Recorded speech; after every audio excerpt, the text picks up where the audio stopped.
USS Callister Into Infinity. I liked it. I enjoyed this in terms of like a science fiction story that's unpredictable. You don't know where it's going to go because you think at first it's about people on a spaceship, but it's actually these people who are playing a virtual reality game in the near future, and they have an implant in their heads. This story is a sequel to a past episode. I saw the past episode. I don't remember it. Um, but this one was, they have some Neuralink thing in their head, and when they go into the Neuralink, they're part of like a Star Trek type of show, type of story when they go into their Neuralink device. Now, people who die, or like there's there's somebody who's able to make digital clones of the players in the game. So there's a player in the game who's able to make digital clones that can think for themselves. And these digital clones are an exact digital clone of the other players. The VR game they're playing is like self-adaptive. It's like alive in a way. And the girl in real life investigating the game and investigating the company uh is played by the actress who was in the Penguin. Remember that actress who was in the Penguin? So she's like the main character in this. And there's this whole message because she gets run over by a truck and gets into like a coma, but her digital self in the game is still alive. And you start to question the things about consciousness. This episode had to deal like, what is it to be conscious? What is it to be alive? Now, what do I disagree with this episode? Is that they didn't mention consciousness outright. All right. And that's one of the mysteries of science. One of the mysteries of science is what exactly defines consciousness, right? And they also didn't talk about the idea of an afterlife, the idea of a person having a spirit, right? A person having a spirit, the idea of an afterlife. The real message of this episode was, could you make a digital clone of yourself down to the atomic level with all your memories and everything to live in a digital world? And if that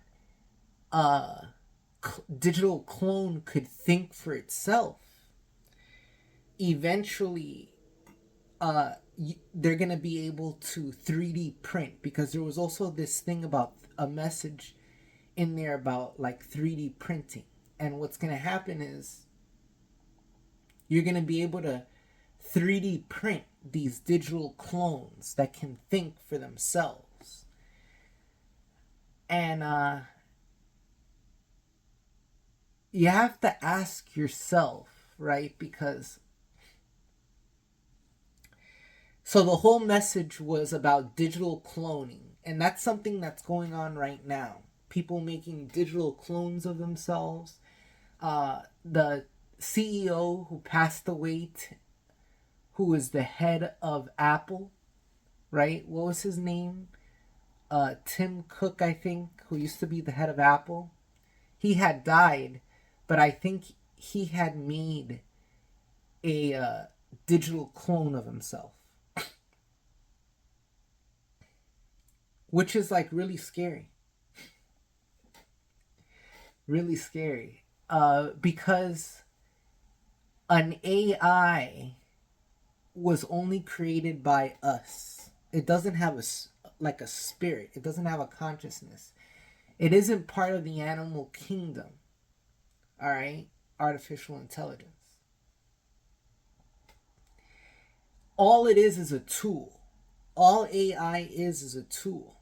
You cannot have your tools control you. Right? That's what I would say. So I don't think I totally disagree with the episode about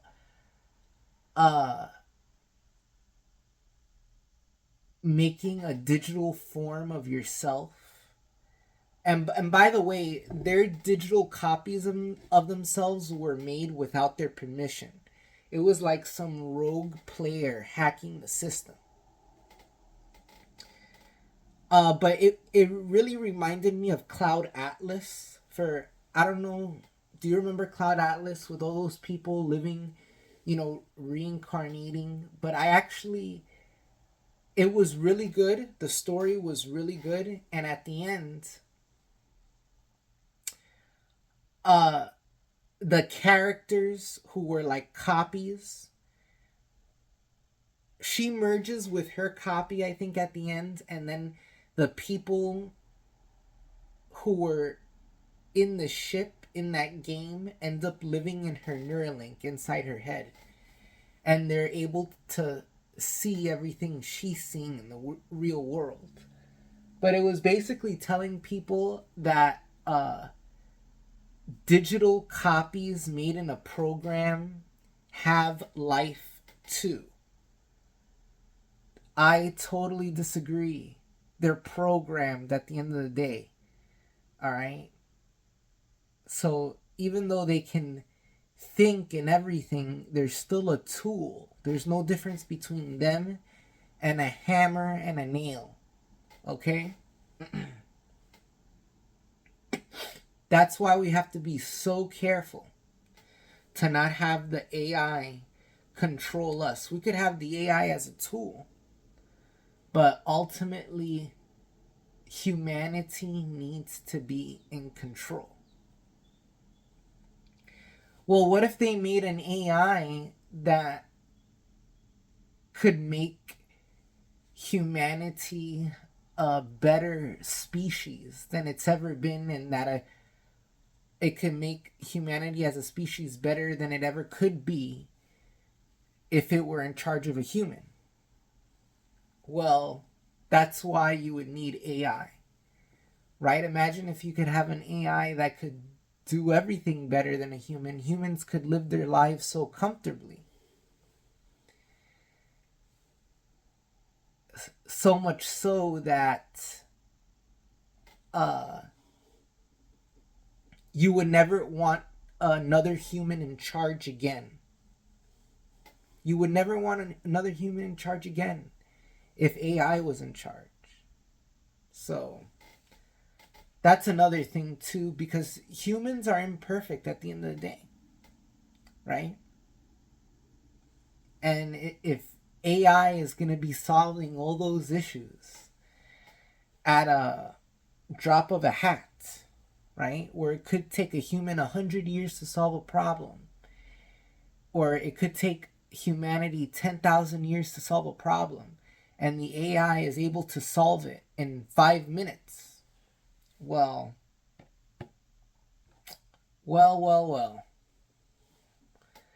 So this episode, I loved it, the USS Callister. But it does open up a whole thing in your head: are digital beings that can think for themselves really alive? So that's the question that the episode brings about. I really liked it. I'm gonna rewatch the original one, but definitely check this out. I really recommend it. USS Callister Into Infinity.